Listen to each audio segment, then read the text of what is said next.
చరిత్రలో ఇప్పటి వరకు గతంలో ఏర్పాటైన జిల్లాలను ఏ ప్రభుత్వము రద్దు చేయలేదు. 11 జిల్లాలతో మొదలైన ఉమ్మడి ఆంధ్రప్రదేశ్ ప్రస్థానం 23 జిల్లాలకు విస్తరించింది. 2014లో తెలంగాణ విడిపోయిన తరువాత 13 జిల్లాలతో అవశేష ఆంధ్రప్రదేశ్ ఏర్పడింది. చంద్రబాబు ఆ జిల్లాలను పునర్వ్యవస్థీకరించలేదు.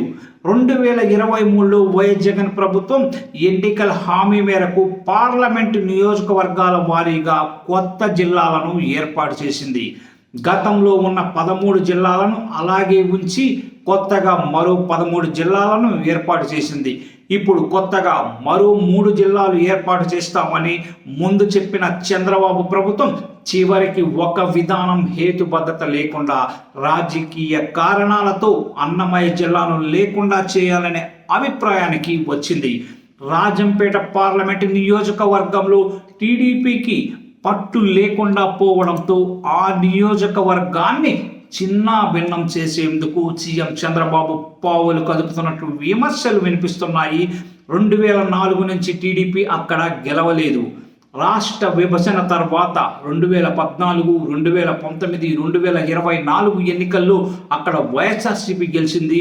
రాజకీయంగా ఆ నియోజకవర్గంలో టీడీపీకి ఇక పట్టు చిక్కే పరిస్థితులు లేకపోవడంతో జిల్లాల పునర్విభజన ముసుగులో అందులోని అసెంబ్లీ స్థానాలను చల్లా చెదురు చేస్తుందనే అభిప్రాయాలు కూడా ఇప్పుడు వ్యక్తమవుతున్నాయి. మదనపల్లి జిల్లా ఏర్పాటు చేయడానికి పెద్దగా అభ్యంతరాలు లేకపోయినా ఆ పేరుతో ఉన్న జిల్లాను రద్దు చేయడం సరికాదని రాజకీయ విశ్లేషకులు చెబుతున్నారు. పునర్విభజనలో చిత్తూరు జిల్లాలో ఉన్న పుంగనూరు నియోజకవర్గాన్ని మదనపల్లి జిల్లాలో కలపాలని నిర్ణయించారు. దీంతో చిత్తూరు జిల్లా కేవలం 6 నియోజకవర్గాలకే పరిమితం కానుంది.